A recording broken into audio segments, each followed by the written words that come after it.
வணக்கம். Ready for golden surprise in ferric? இவ்வளோ ஃபாஸ்ட்டாக நடந்து போகிறனே, அது எதுக்குன்னு நினைக்கிறீங்க? அது ஒரு சின்ன விஷயம் இல்லை, உண்மையிலே மிகப்பெரிய விஷயந்தான். இந்த சீசன் வந்தாச்சுல்ல, இதுக்கப்புறம் என்ன வேலை? இந்த மாதிரி ஃப்ளார்ஸ் எல்லாம் விசிட் பண்ணுறது தான் வேலை. So welcome to canola flowers fields. என்னென்னு பார்த்தீங்கன்னா, இந்த டைம் ஆயிடுச்சுனாலே இந்த கனோலா ஃப்ளார்ஸ், தூலிப் ஃப்ளார், இந்த ஃப்ளார் அந்த ஃப்ளார்னு நிறைய ஃப்ளார் போட்டுருவாங்க. ஏன்னா இந்த டைமில் இங்கே வந்து ஸ்ப்ரிங் சீசன், ஓகேயா? ஸோ அதனால் இந்த மாதிரி ஃப்ளார்ஸ் எல்லாம் போட்டு ஃபெஸ்டிவல் அப்படின்னு சொல்லி ஆரம்பிச்சிருவாங்க. இந்த மாதிரி ஃப்ளார்ஸ் எல்லாம் போகிறதுக்கு எல்லாருமே காசு கட்டலாம், பட் நாங்கள் அது கட்டவே தேவையில்லை, ஃப்ரீ ஆஃப் காஸ்ட்லேயே விசிட் பண்ணுவோம். எப்படின்னு பார்த்தீங்கன்னா, ஆக்சுவலி இந்த ஃபீல்டு பக்கத்துலேயே வந்து ஃபுட்பாத் இருக்கும்.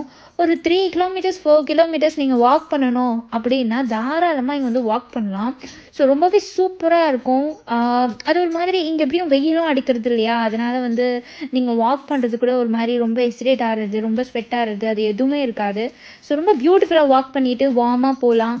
ஸோ இந்த நேச்சர் வைப்லாம் வேணும் அப்படின்னு ஆசைப்படுறவங்களுக்கு அதெல்லாம் பண்ணலாம். இந்த மாதிரி ஸ்ப்ரிங் சீசனில் தான் கண்ணுக்கு குளிர்ச்சியாக நிறைய ஃப்ளவர்ஸையே பார்க்க முடியும். அதுவும் இங்கே பாருங்கள், அது அப்படியே ஒரு எல்லோ பெட்டு மாதிரி, ஒரு கார்பெட் மாதிரி ரொம்பவே சூப்பராக இருக்குல்ல. ஸோ அதுதான் நான் சொன்னேன், இந்த வாக்கு இந்த மாதிரி ஸ்ட்ரெயிட்டாக நீங்கள் வாக் பண்ணிகிட்டே போகலாம். இது எக்ஸாக்டாக எங்கே இருக்குன்னா, பெரிக்கில் மின்டா அப்படின்ற எஸ்டேட்டில் சோல்ஜர்ஸ் ரோட், பெல்ஸ் ரோட் அந்த இன்டர்செக்ஷனில் இருக்குது.